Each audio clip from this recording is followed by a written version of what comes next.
Welcome to Free Thoughts from libertarianism.org and the Cato Institute. I'm Aaron Ross Powell, editor of libertarianism.org and a research fellow here at the Cato Institute. And I'm Trevor Burrus, a research fellow at the Cato Institute Center for Constitutional Studies. Our guest today is John Samples, vice president and publisher at the Cato Institute. In early November, the Republicans saw massive victories in the election, the midterm election. I guess the first question is this the beginning of a new age of freedom? Is this a massive repudiation of Obama's policies? Is this a libertarian moment, or is this just standard midterm election discouragement with the president? I'd say all of the above. I mean, I don't know that it's except maybe beginning of freedom. A lot will depend on just what happens. As you go through the legislative process. And I don't know that the election will have a lot to do with that. I do think it was a combination of factors, but sort of being tired and or rejecting the Obama administration. And the Obama administration had been having a lot of problems for a while was a big part of it. I mean, political scientists, any kind of election, usually most of them go at it and looking at fundamentals like the economy or war are the two big ones. And this one, you had one where the economy hadn't been good for a long time. It had gotten a little better recently, but definitely in the exit polls, people were not happy with the economy. And the thing about Obama is, you never really got a big economic upturn to replace what happened during the recession of 2008.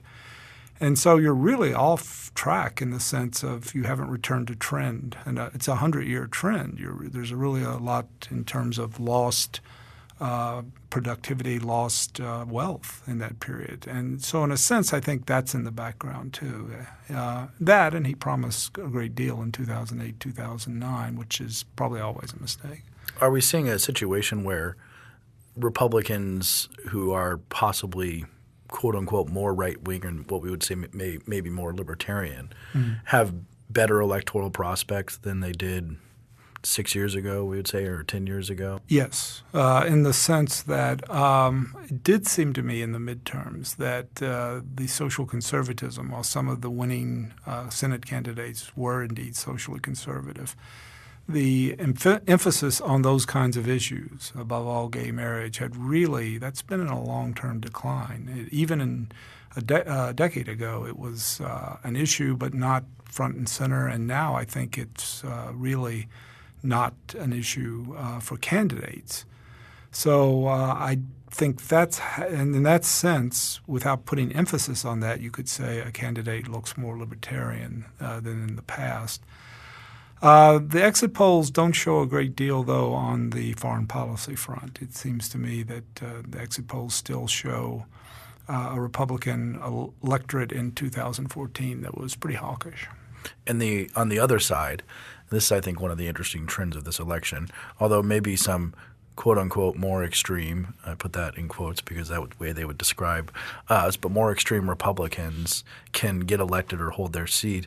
But on the other side, are we seeing more extreme liberals, more extreme leftists being able to win, or are they losing by bigger margins? People like Wendy Davis in Texas, for example. Right. And also I think you've even sort of moderate Democrats are losing in places like Arkansas with David Pryor. Thinking about that, this was an election that really those kind of candidates didn't do very well, actually. Now, in the past 6 to 8 years, they have, but I don't see that on the other side at this point. Does this election tell us anything about 2016? Is there a sense that these Republicans swept in and so now they have a better chance to take the White House? Well, they also did well in the state level. They picked up 3 governor's seats, which they weren't expected to. And the sort of folk wisdom was that you're in better shape with having a governor of your party in a state. You're in better shape to win the state. So that'll be of some help. And also if you have the legislature, that can be helpful.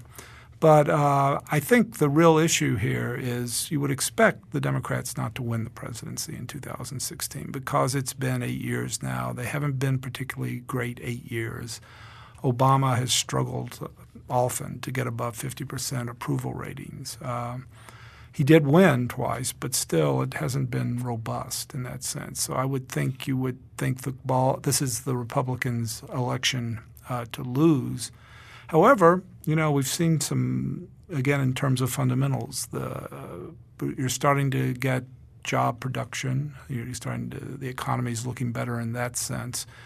So if you have a couple of back-to-back years of 3.5% growth, perhaps, which I don't think anybody necessarily expects, but if it happens, really, again, this is the way political scientists look at these things. They're referendums on the status quo, and so the question in 2016 is the same question of 2008. In 2008, do you want more Bush administration, even though the guy's name is John McCain and he's opposed the Bush administration most of the time?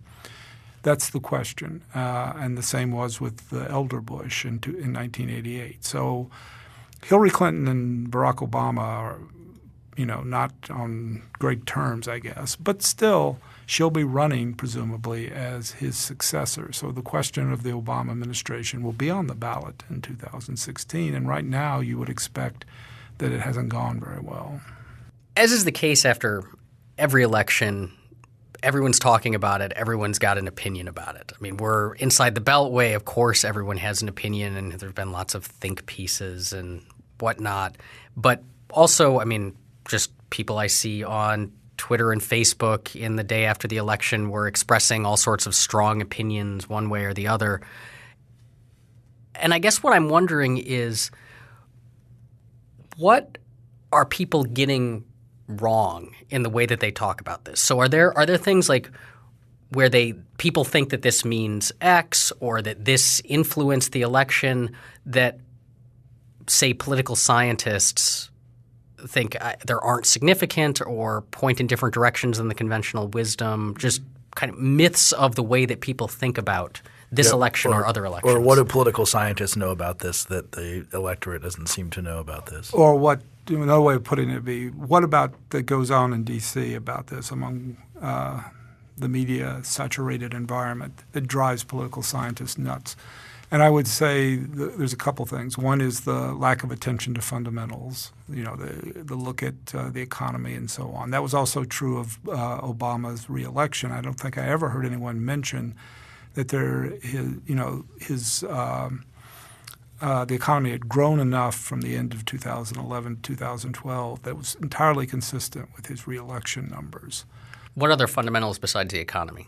The only one that I put big confidence in would be war. I think war really kicks in and causes trouble. It's so bad, in fact, once you start getting casualties, that you really don't understand why people do it, presidents do it, because it has a significant political cost. So I would say that's a big issue here is you're looking at the economy. And a lot of the people who did we do have on the Internet a lot of good modeling and so on. And some of those people pointed out that we looked at fundamentals in February and predicted this, and the fundamentals being primarily expected growth of the economy and so on. The other thing I would say is you got to be careful with the how midterms are different from presidential election years, and they are because there's a difference in turnout, who turns out to vote. So you can't really – you can talk about the American people as being the electorate at any one time, but the American people in 2012 and 2014 are a different group of people. So making broad generalizations about what the people are trying to do or trying to communicate is, I think, is somewhat complicated. I mean, one of the things that did happen in 2014 compared to 2012 was the number of people who make under $50,000 a year went down. Their share of the total electorate went down by about 6 points. And those people vote very strongly Democratic. So the result is that I think there was a 5 or 6 point drop in the Democratic vote share there. Is this just because people who aren't as politically engaged and so maybe don't hold as extreme views one way or another don't turn out as much for midterm elections because they're not as exciting as a presidential election? Yeah, in a sense. But the political science point of view, I think, would say is you have to always remember that voting or any kind of political participation is not something you can take for granted. It's something hard.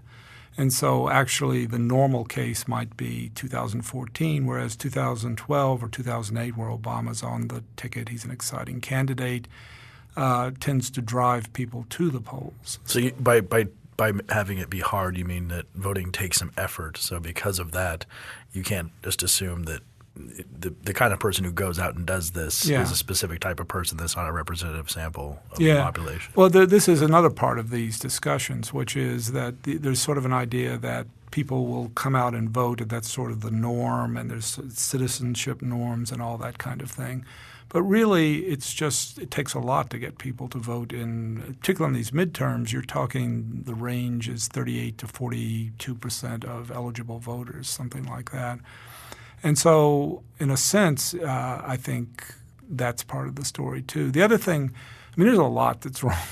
One thing is if you read particularly very influential people, they make a big emphasis on how much campaigning matters. That's the other side of the fundamentals, that is. And you'll hear them – this is particularly true in presidential years, but in general – you'll hear them say, if he had said this or something about, the situation with ISIS or things that people don't even know about that are really obscure and don't have any effect on the race.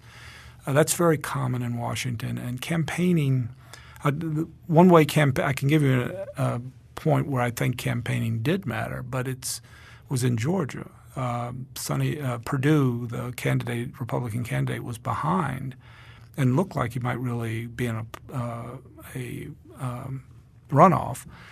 But he just focused really like a laser on the economy, on the Obama administration, on unhappiness with the Obama administration. So his choices in campaigning to focus on fundamentals actually pulled him through.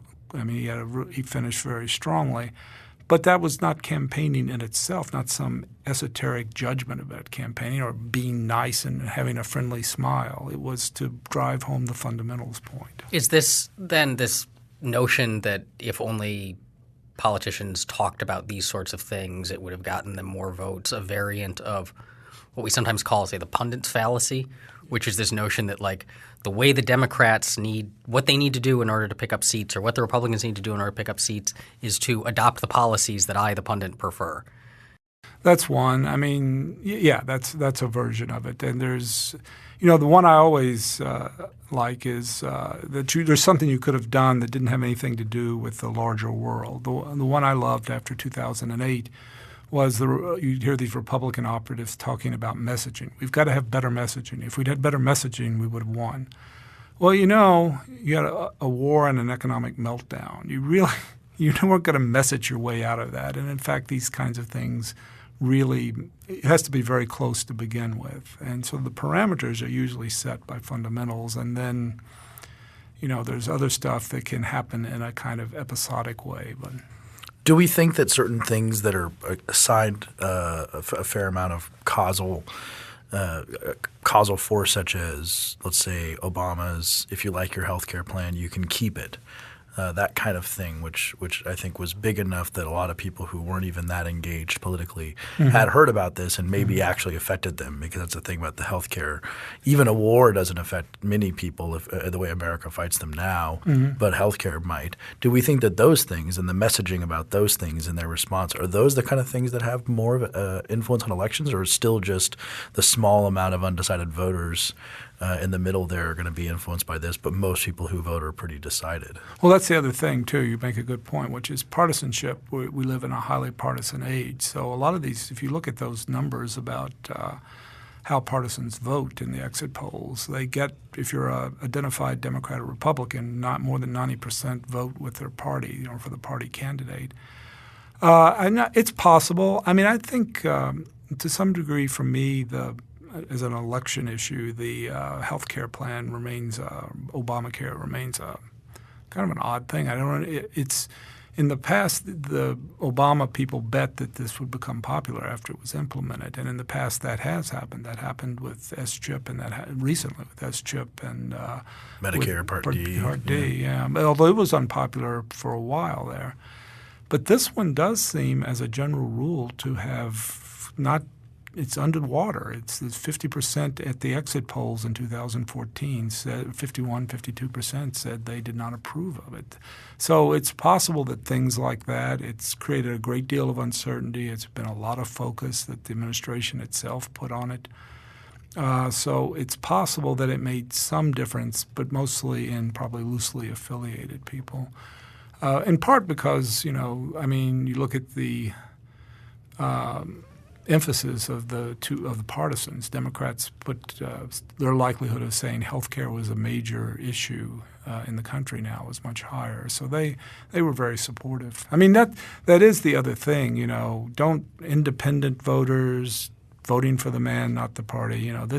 You look in this exit poll data and, man, what you see is partisanship everywhere.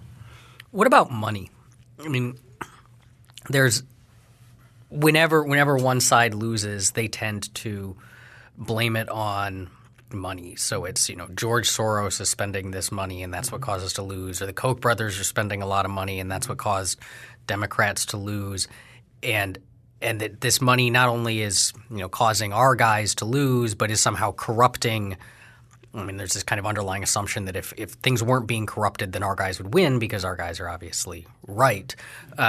But so what we need to do, so Larry Lessig has his plan to have public financing of campaigns that would get private money out of politics. What we need to do is get the money out of politics, and then our elections will be better. And again, better means the American people will vote for the policies I happen to prefer. Is there a truth to that narrative? Does this overwhelming campaign spending by these groups impact results? Well, in the past, as Trevor knows a lot about this issue too. I mean, in the past, we're in a new era after Citizens United. So you're going to end up with, some of these super PACs that are spending and have large contributors to them are going to be spending more money. So we're going to need to take someone's going to have to figure out how to look at those and figure out what their effects are. In terms of, but again, this is, reminds me of 2010 in a lot of ways. 2014 does. Well, in the sense that when you've got problems, money can't solve them, right? And the Democrats may or may not have, it's hard to say, may or may not have been outspent. But it's not, if they were outspent, it was by a small percentage of the whole. They spent significant sums. So clearly they lost 60 seats in 2010, and many of those seats, I think 2/3 of them, they spent more money than the Republican challenger. And here, it didn't. In the Senate, you had significant spending, and it still didn't change it. I mean, what I would say about it is money. The issues really are candidate quality and environment, and those are money can have. You have to have money. You can't go in and win with $50,000 probably, but at the margins, money is not that big a deal. Just out of curiosity, when political scientists study this issue, so you said we'd have to go in and look at these things again now that Citizens United has changed the environment. When they go and look at this and try to answer the question of how is money influencing politics or influencing elections, how do they do that? How do you figure out if someone spends a huge amount of money in a given election? How do you figure out if that money had an impact? Well, there's two things you're interested in, or two things they've been in, or three things they've been interested in really in the past. Probably the three are: does it have an effect on the electoral outcome? The second thing is, does it have an effect on the policy making? Do people who receive the contributions or donations affect their work, their policy making? And then the third thing is, does the money have an effect on the issues they're interested in? That is, where do people go from do they go from being sort of not interested in an issue but not against it to being interested in an issue in which you don't really change the money doesn't really change the person's view, but it gets them interested and gets them going to actually do something. And the way you do that has been less than perfect. I mean, in terms of policymaking, does it affect policymaking? There's been a lot of efforts to relate contributions pre-Citizens United to roll call voting in Congress? Does it seem to change that? There's been a few studies about committees and over time, things like that. Those studies have found very little effect of contributions. But again, there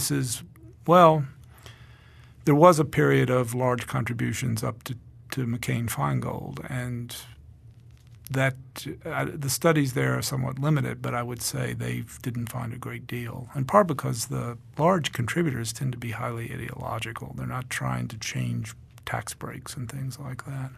How do you figure that out, though? Like, how do you determine if the money caused the person to become interested in this or caused the person to adopt policy A instead of, say, the money going to the person because they were going to adopt policy A? That was the problem. The question was put this way: does the money cause the vote, or does the vote cause the money? Right. So you give, and what was generally accepted probably by 2005 or so was that it seemed pretty likely that people were giving money to people that were inclined to support their position. So that led to the access issue. That is the issue of, did it get them going? And so that led to, it was a much harder study to do, because you went around trying to measure what people actually did, what members of Congress. So you'd have to try to find out if of a fairly large number of congressmen, what they actually did in terms of introducing bills, casework. Picking up the phone, talking to people, meeting with people, how much time they give people. And those studies, there was a famous one that's somewhat old now, but it was famous that said there was an effect, that they did do that. The other thing that is important here is these are usually, particularly the roll call votes, are usually put into regression modeling. So they try to take account also of other factors. And so that was – For listeners who aren't familiar with that term, what does regression modeling mean? Well, it's a statistical effort to try to mimic when you have data that you just come upon, that if you were you had experiments where you could manipulate various factors. So you're trying to take into account all the things that cause an outcome. So if a person votes for or against something, you're trying to see over the whole Congress what correlates and what causes. And a lot of that research indicates that once you control for party ideology and partisanship, but also constituency, that is, your people, that money itself had very little effect on the outcome. So there's this sort of multi-causal world that campaign finance reform has a problem with, I think. The other thing I should say is about the third thing, which was it does look like money determines electoral outcomes if you just look at, say, the House of Representatives. Because if you look in the overwhelming number of cases, the person who wins spends more money, and frequently a lot more money than the challenger. The problem with that is a lot of the seats attract very poor challengers, which in turn, for various reasons, because they're a safe seat in the general election, because the person who is in it is very popular. So when you have poor challengers, not surprisingly, you get very little money, and if you get very little money, you lose. But that doesn't mean the money is the reason you lost. The real question is, if a candidate is weak for other reasons, can the challenger raise money? And the studies there have generally shown that yes, they can, and they don't even need as much money as an incumbent needs to make a good race of it. So the real question is, you want people to be able to challenge and to raise the money if they can do that. But it has to be, usually the rule is if someone's weak, if it's a bad year, if an incumbent got 55% or less of the vote in their last election, all of those things are signs that they might be beatable. So you can't really take much effect from that fact that just looking at data that there's a bunch of people with, $1 million raised and they ran against somebody that had 50,000. Can we talk a little bit about these competitive districts, because I think this is an important point that a lot of people don't realize, and that I think we can bring money back into it too. In the House, at least, how many actual districts are there? There are 435 districts in the House. How many actual districts are even winnable by changeable in play at all? I saw an estimate going in 2014 that this said the number was 407 were out. So that means you had about 38 that were doable. That seems really upsetting in its own way. Well, these are the only ones where democracy actually occurs anyway. The rest of it being safe seats. Unless they're safe because the representative who holds them is so awesome. Yes, that's true. I guess that could be a possibility, but then it's possible. that would be kind of strange. But the gerrymandering and things like that, we've seen an increase in safe seats. I mean, a safe seat being 15% more, usually margin of victory, right? Where you won't be able to get any party money or anything if you decide to challenge an incredibly long-serving representative in some district, right? Right. Well, that's the primaries become more important in those kinds of districts. I think is there that you're mentioning primaries made me wonder, when we're talking about safe seats, do we mean safe in the sense that the opposite party's candidate stands no chance, or safe in the sense that the candidate is not going to lose to a primary challenger?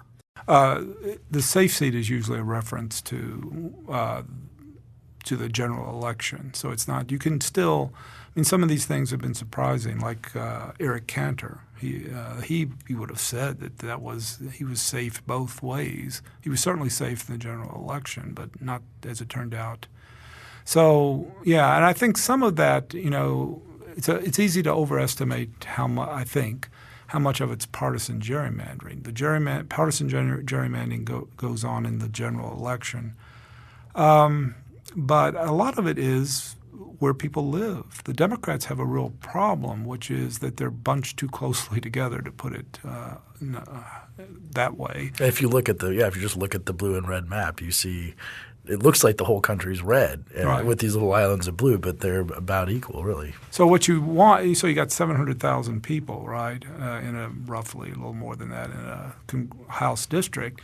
You really want to use as few seats as possible in that district to get your victory. So you want they do make some districts in racial gerrymandering under the civil rights law. They do this on purpose, and they usually aim for about 57, 60% African Americans, say, or whatever. So for partisanship, he'd do about the same thing. The problem is the Democrats have a bunch of people winning with 70, 80, 90%.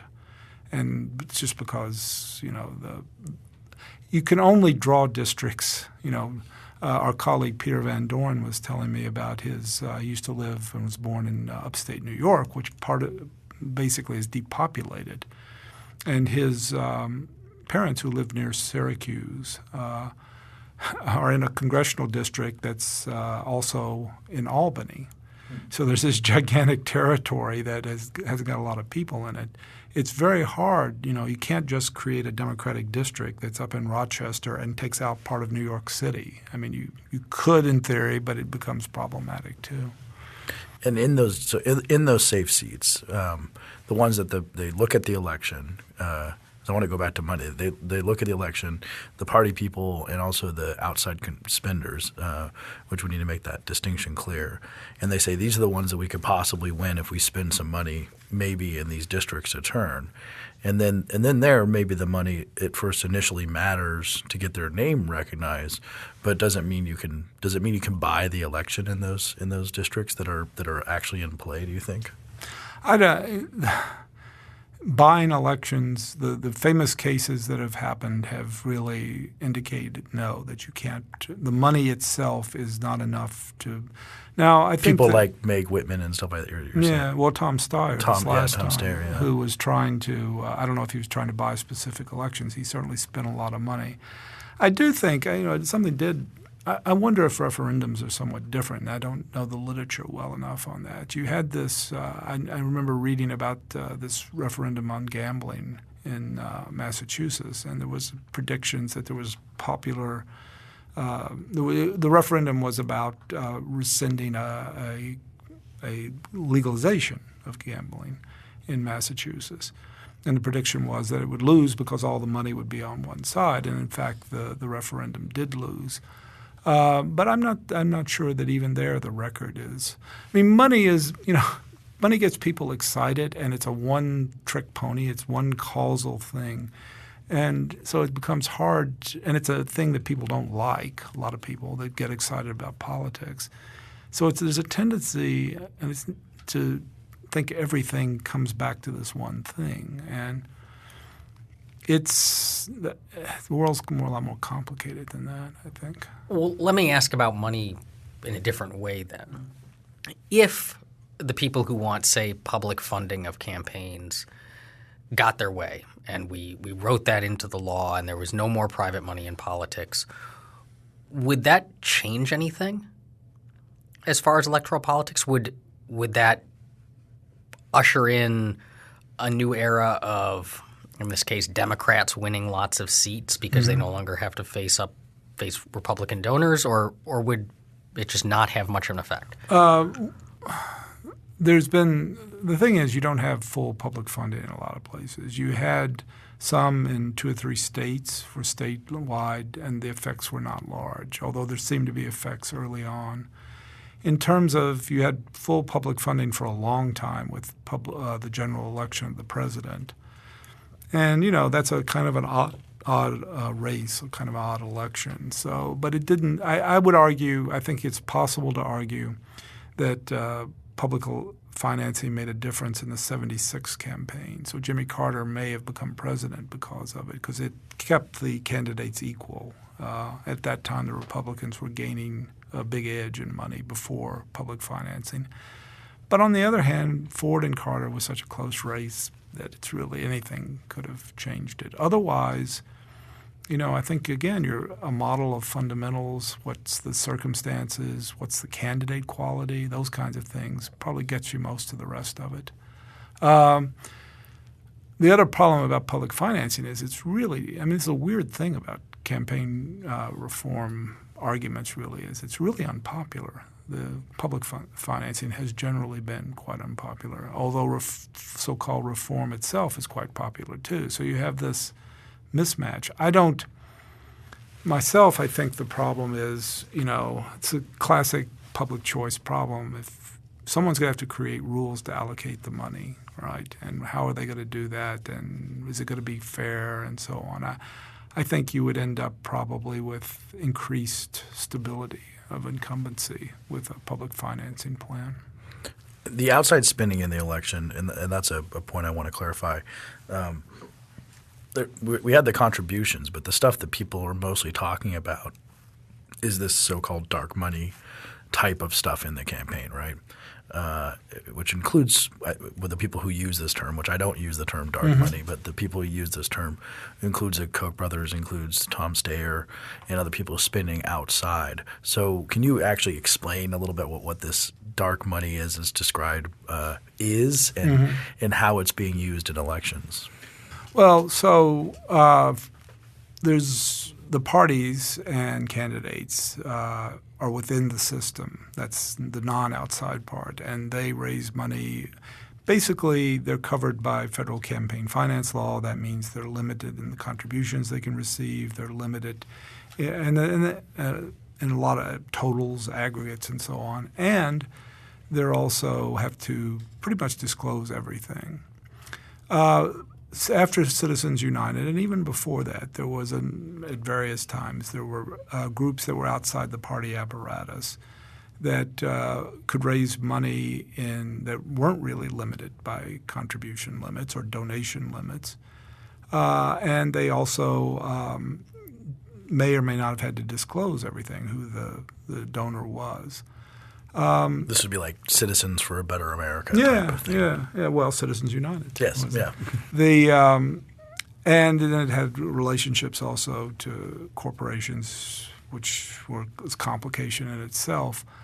But none of this could actually be given to candidates, and that's what we're talking about now, in the sense that money cannot be given directly to candidates. But you can, argue on behalf of a candidate. You can argue on behalf of the issues and so on.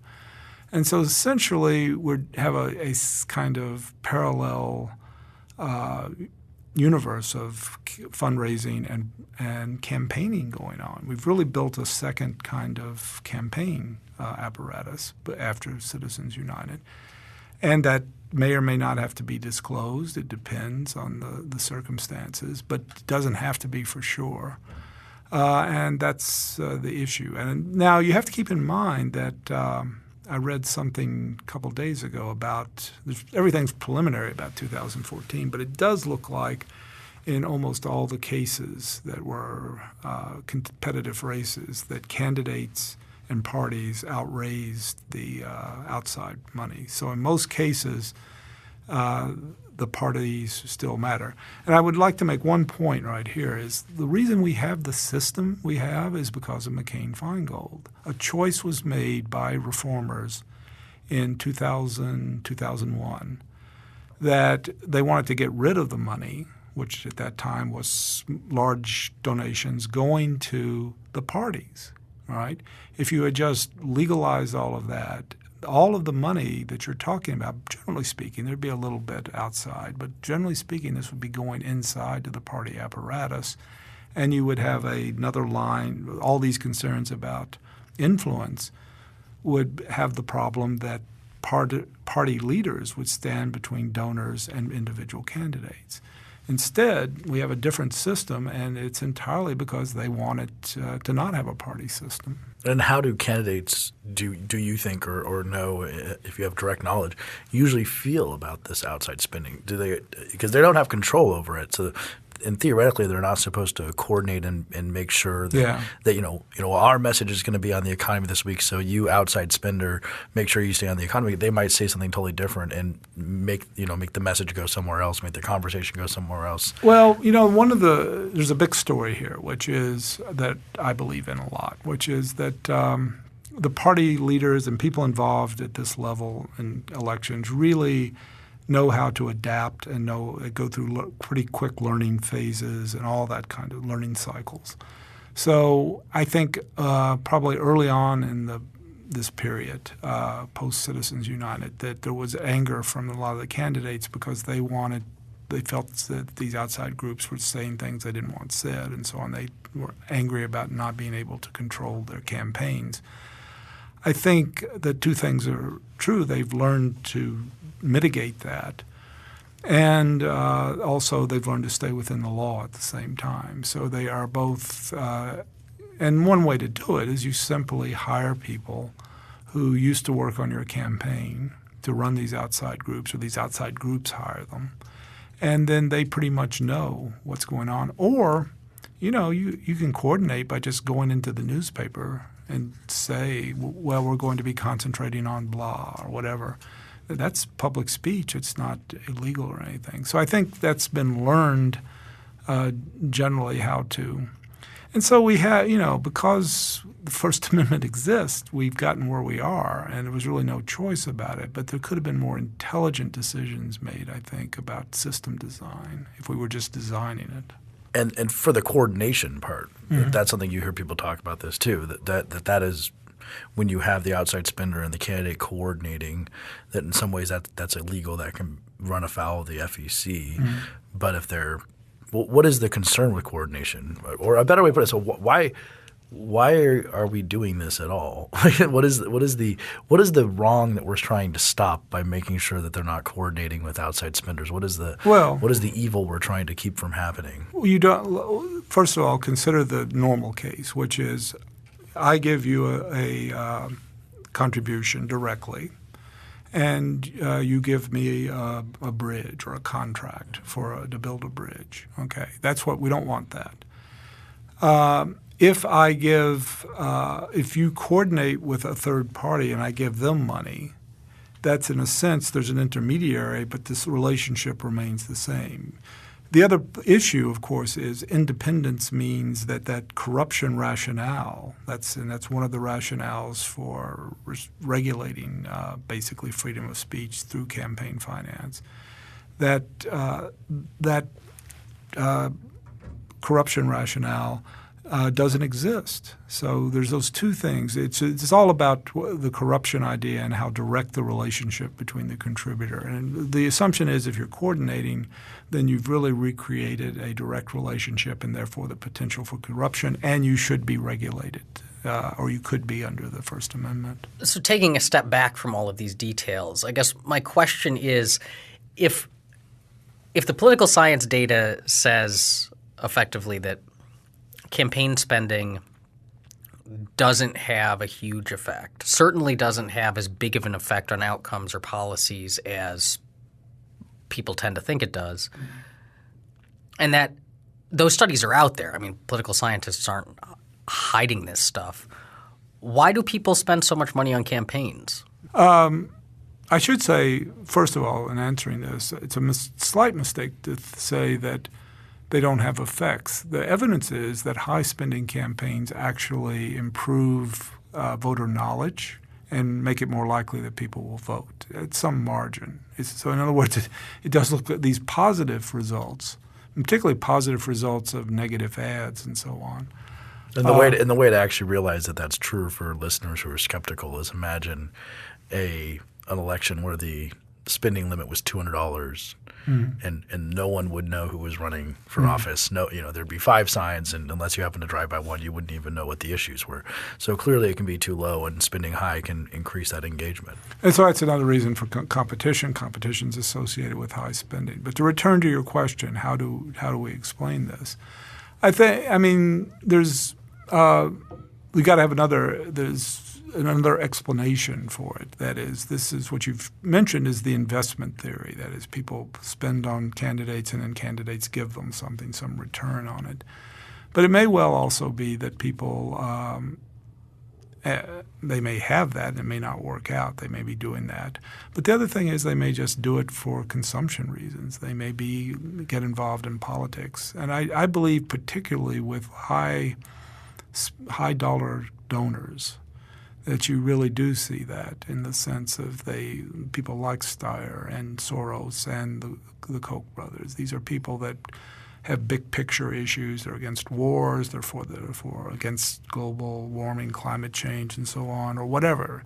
But there's also the issue too is that you're giving money to try to this would be consumption in economic terms, I guess. You're trying to get a guy to win because you believe that their ideas or their general outlook is one that you agree with. And that doesn't that's a small part of the population that does it, but it's still – and yes, that's consistent with getting stuff, right, unless you believe that people's their economic outlook or their political views are ones that don't lead to good things coming to them from government. I mean, they get things from government. They may want less government or they may want some kind of subsidy or whatever. But that could be something as part of a political outlook. Well, then I guess let me ask another way. Why would you, given what political scientists appear to know, why would you give a ton of money to buy campaign ads? It's even these dark money kind. Instead of putting money into, say, identifying really high-quality candidates or grooming people or something of that sort, the kinds of things that seem to actually impact who wins. Well, I think that I'm going to step in a little bit on this, and John, of course, has ideas too. But I think that first of all, let's just say that people might not be familiar with the literature. Secondly, which happens all the time, but I think it's a good point. Secondly, there are people who are spending money on finding candidates, grooming candidates. It's becoming more popular to do that.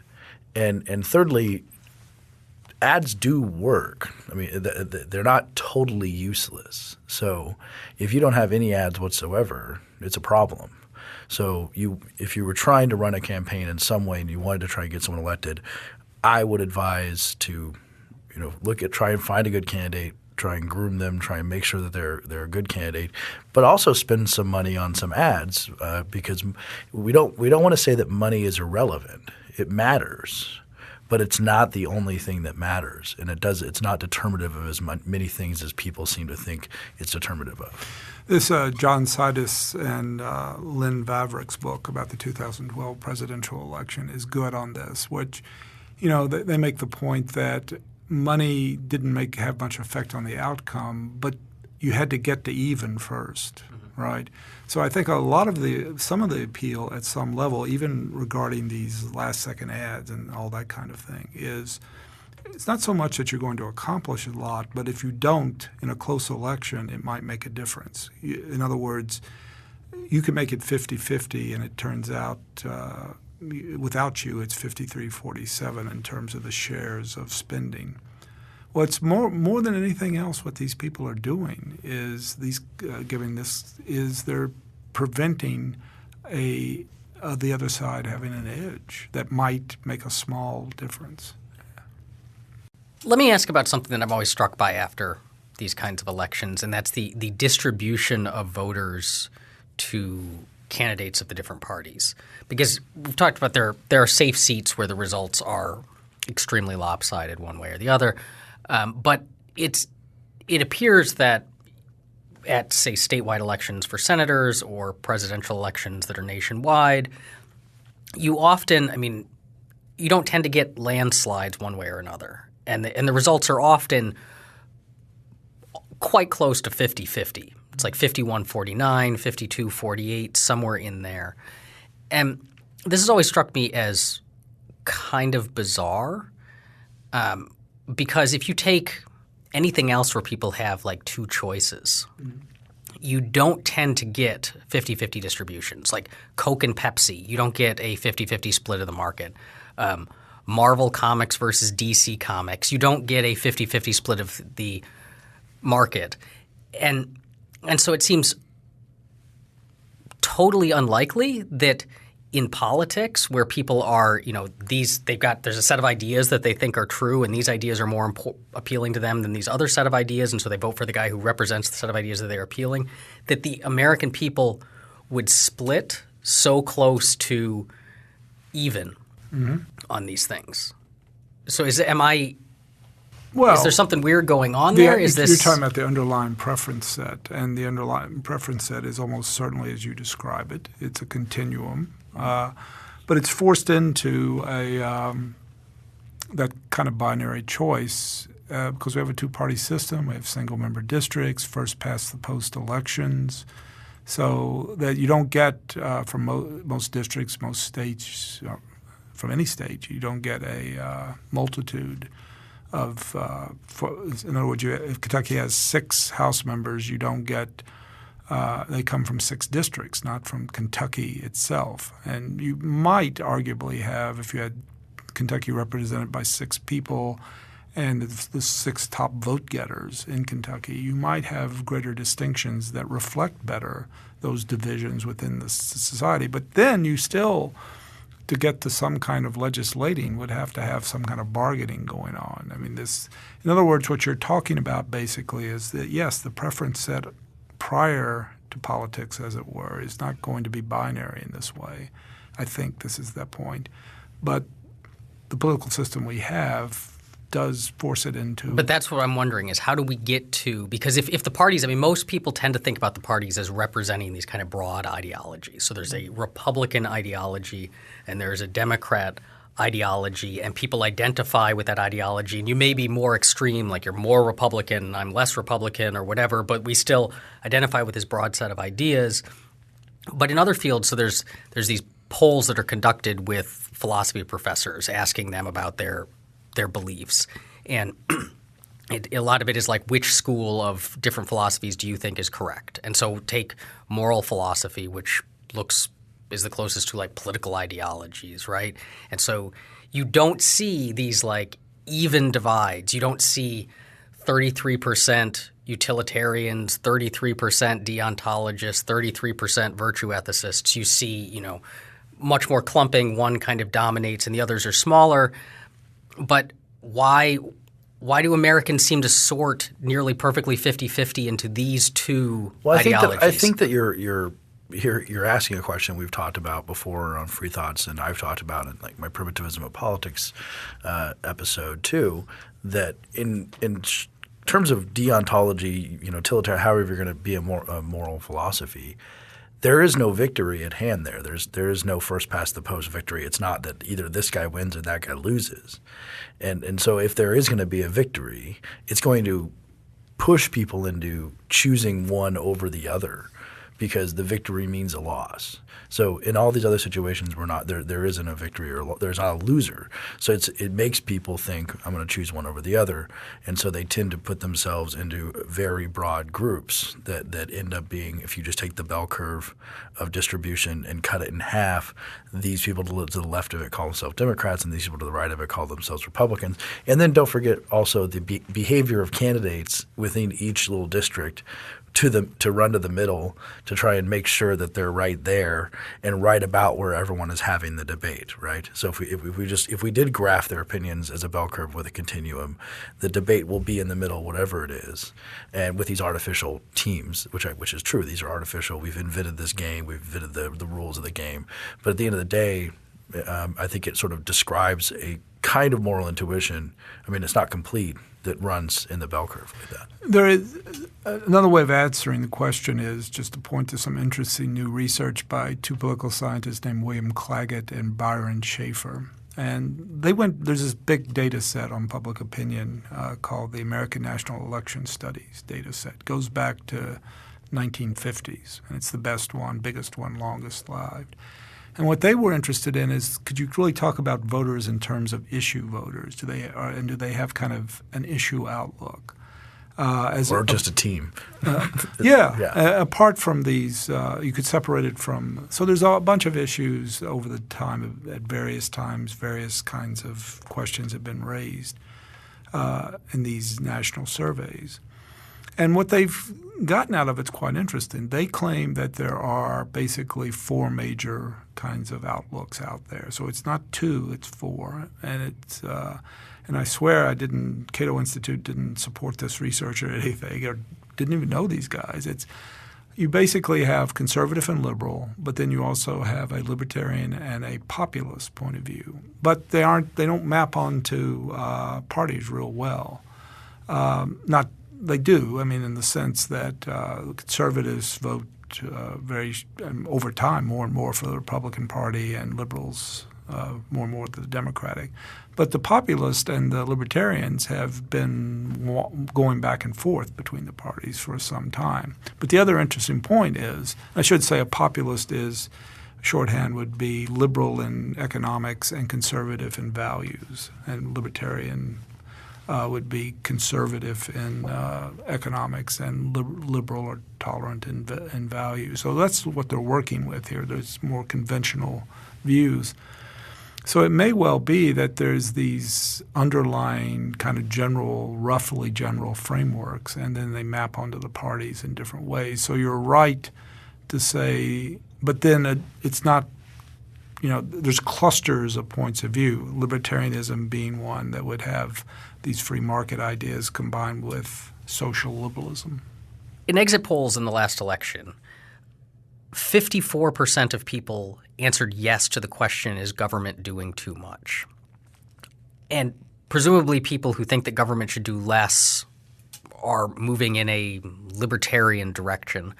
So I guess the question is, given the setup, given what we know about elections, about our two-party system, and then given this majority of people seem to think the government ought to do less than it is right now, do libertarians have a chance in, say, national elections? Could a libertarian candidate win the presidency? And would that be different for a third-party candidate? Is there any chance of that happening, or a libertarian running from within one of the two major parties? Well, third-party candidates let's just deal with that first. It's been a century since there was a serious third-party run. The ones in the post-war era were, it's just very hard to win electoral votes, which is what matters. So I would have to say no there, though never is a long time. As far as a libertarian candidate winning, I think that's certainly possible. it would have to be – I mean, a libertarian candidate would be at odds with both parties in different ways, right? So I would say that could happen if the ways in which the candidate were at odds with one of the parties didn't matter much. I think it's going to be hard for a libertarian Democrat to win because the economic issues, free markets or non-free markets or managed markets are so important to the party. On the other hand, with Republicans, the way it would have to happen is the social conservatism would really have to wane or be off the table. And then you would have to move away from the sort of more activist, shall we say, or hawkish foreign policy. It could be that both of those things, for just reasons of circumstances, would not be this is not just a question of what views people have, but what's salient or important. And perhaps those two things wouldn't be so salient if you've come out of a war and you don't want to have another one and so on. Or if the social conservative issues seem to lead to presidents candidates losing. In that sense, the free market thing that libertarians really see as important could be front and center. And in that circumstance, I think you could see a Republican getting the nomination and winning. But all this stuff has to fall into place. And it's likely also, I should say, that they're going to be a somewhat modified libertarian, at least the way they talk about things and so on. But that's frankly true of just about any candidate and any pure liberal, pure conservative, or whatever. It's hard to get a majority out of one of these more coherent positions. Thanks for listening. If you have any questions or comments about today's episode, you can find us on Twitter at FreeThoughtsPod. That's FreeThoughtsPod. Free Thoughts is a project of libertarianism.org and the Cato Institute and is produced by Evan Banks. To learn more, you can find us on the web at www.libertarianism.org.